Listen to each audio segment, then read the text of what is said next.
Originating from southern Turkey, transitioned from rural life to pursue engineering studies in Istanbul. His passion for gymnastics and dance led to a career as a professional dancer in Europe. His unique dance style, Dervish in Progress, evolved from performances to an international educational program. With a presence in over 50 countries and teaching in 35, the initiative encourages self-discovery through spinning, fostering emotional, mental, and physical well-being. The goal is to unveil untapped potential, empowering individuals for a better future through improved health, mental acuity, and enhanced interpersonal bonds. Dervish in Progress serves as a contemporary life tool, enabling individuals to craft their lives as unique works of art. When I was 25, I moved to Austria, invited to perform there in a project. Then I end up living there. Decide to take time and search my own personal movement. And I discovered at that time my interest was repetitive, progressive movement. By chance, someday I start to make some spins, and when I start repeating those turns in a progressive way, they start making me feel the trance. And I had more and more interest for that. And then I realized I'm spinning, I'm whirling, like the dervishes. So it wasn't my aim to know what dervishes does and from where I came and why they do. I didn't have any clue about it, besides of course being born in that geography. Anyway, this started to become my terminology, my language. And as a dancer, start to get invitations with that. And this led me into becoming, so to say, internationally known performer, until I started doing my own choreographies. Around 40s, start doing my own path, productions and performances with different other artists from different disciplines. And nowadays, Dervish in Progress is a terminology based on repetitive whirling or progressive movements, combined with music, with video art, with floor work, with costumes around different subjects. Dervish in Progress now symbolizes repetitive whirling or progressive movements with music, video art, floor work, and customs, exploring diverse themes. As a 21st century engineer from the countryside with a passion for technology and spirituality, he seeks to understand life's complexity in its global and multidimensional nature. As multi-layered personalities, multidimensional creatures, we have to understand that and step out from localities and go to globalities and do certain new type of human. I suggest here to use the asset of Sufism and merge this with other spiritualities for 21st century and to suggest to our kids, to new generations, new ways of trance, new way of physical activities, active meditations, that they go down deep into their inherited abilities, intuitive knowledge, to activate that part and merge with cognitive abilities. Then we're going to be a deeper person, profound self, which can bring with itself a better future. This is the aim of Dervish in Progress.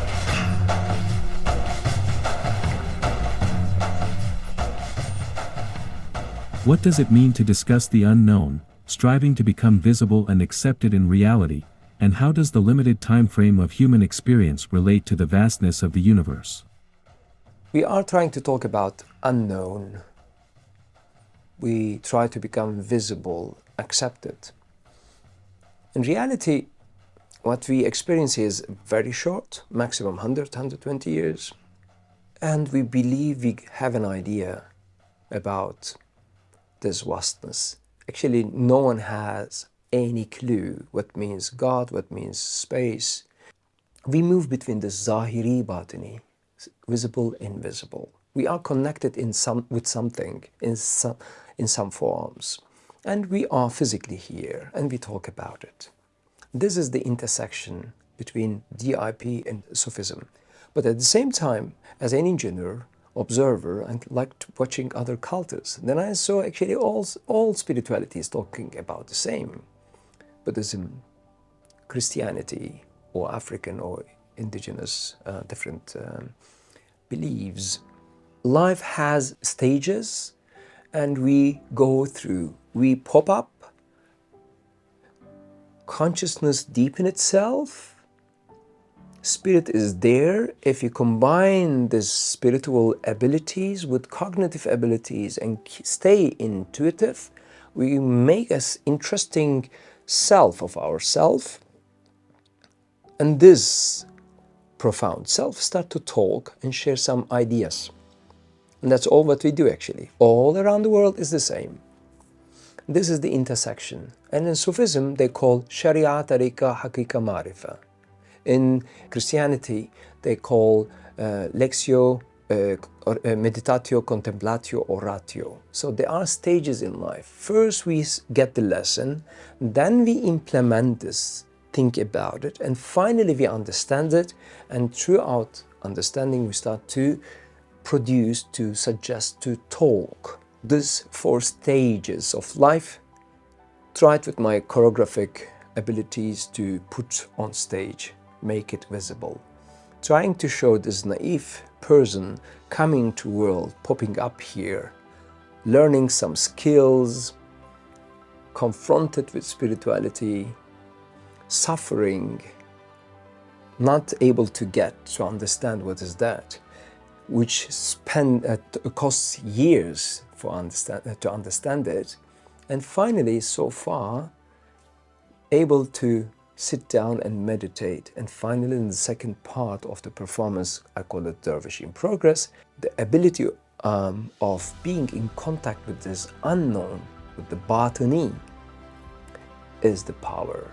Who knows how to connect, have it easier here in this zahiri, in this visible reality, to reach the so-called kamil, insan-ı kamil, one who understands equanimity, balance, divinity.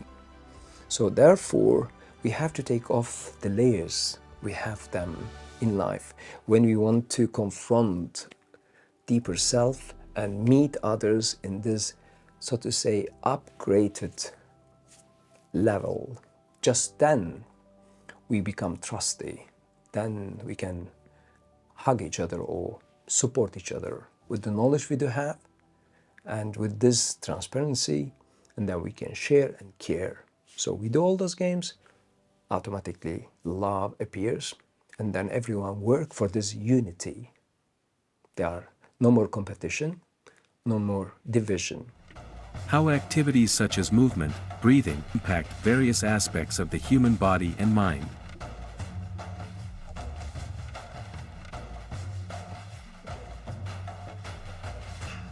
It aims to understand how these actions can affect the motor system, muscles, and bones, while also having a significant influence on human spiritual, physical, mental, and emotional health and well-being.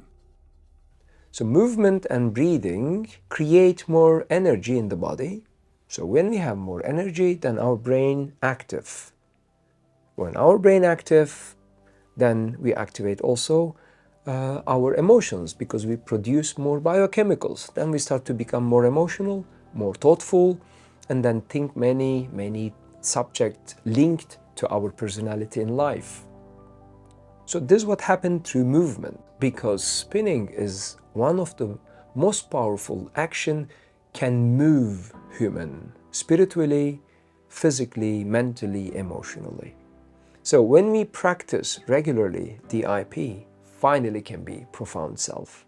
Anyone who practices it already in workshops, retreats, or watching performances, I guess understand what I'm talking about. As we do fitness, as we do yoga, as we do any other action in our life to have better future, DIP can serve as a new tool, contemporary tool to have a better life.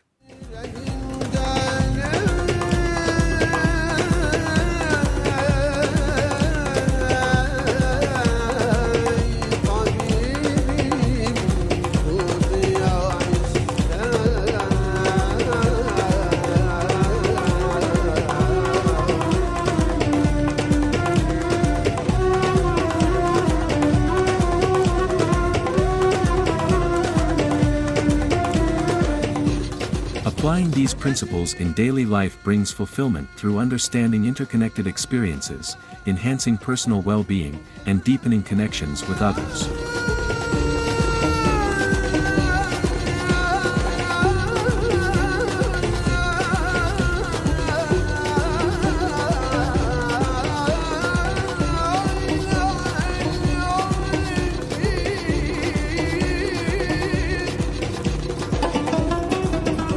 Darwish in Progress is a holistic journey blending physical, mental, emotional, intellectual, spiritual, and scientific disciplines for a more fulfilling life, introducing DIP Academy to inspire the next generation.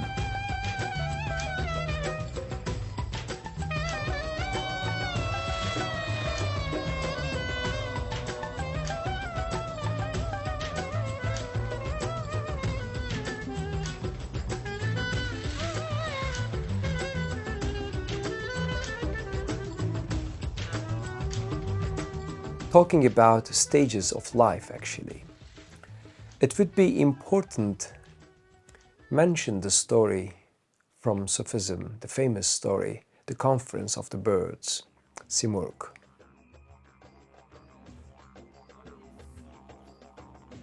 The story is, birds fly together and they go to Simurgh, and Simurgh is the god of the birds living in a mountain far, far, far away. And they decide all together to fly to their god. They fly from one tail to the next. And they fly mountains all the time. So first mountain, first tail, second, third, sixth, seventh, all the tails will be flown. But in each one, they take break, rest, and then fly again. And after the break, some of them decide to stay there. They don't want to fly further because they like this region. 33 of the birds keep flying to the mountain of Simurgh. And finally, just this 33 reach the mountain of Simurgh. They knock on the door of Simurgh. The doorkeeper opens the door and they go in. The doorkeeper says, "Welcome." They go in. And when they go in, they see there is nothing. Just empty space. In a very surprised way, they turn back to this doorkeeper and say like, "Where is Simurgh?" And doorkeeper just say, "So Simurgh means 33 birds. Welcome." Understanding life going further lead us into loneliness. We become number-wise less. Therefore, flying is a hard issue. Yes, should be done. Just then we find ourselves. And why all those details? If we do so, understanding of family, country, friends, home, everything changes. So if we see this as humanity and serve that bonding, that unity, we can see better that we are just one single race, one single body. We have one home called the world. If we do that in that way, so it leads us into higher reality, higher dimensions. I strongly believe in that and trying to suggest this to everyone and keep practicing, because the only way to balance myself with profession and privacy in that way.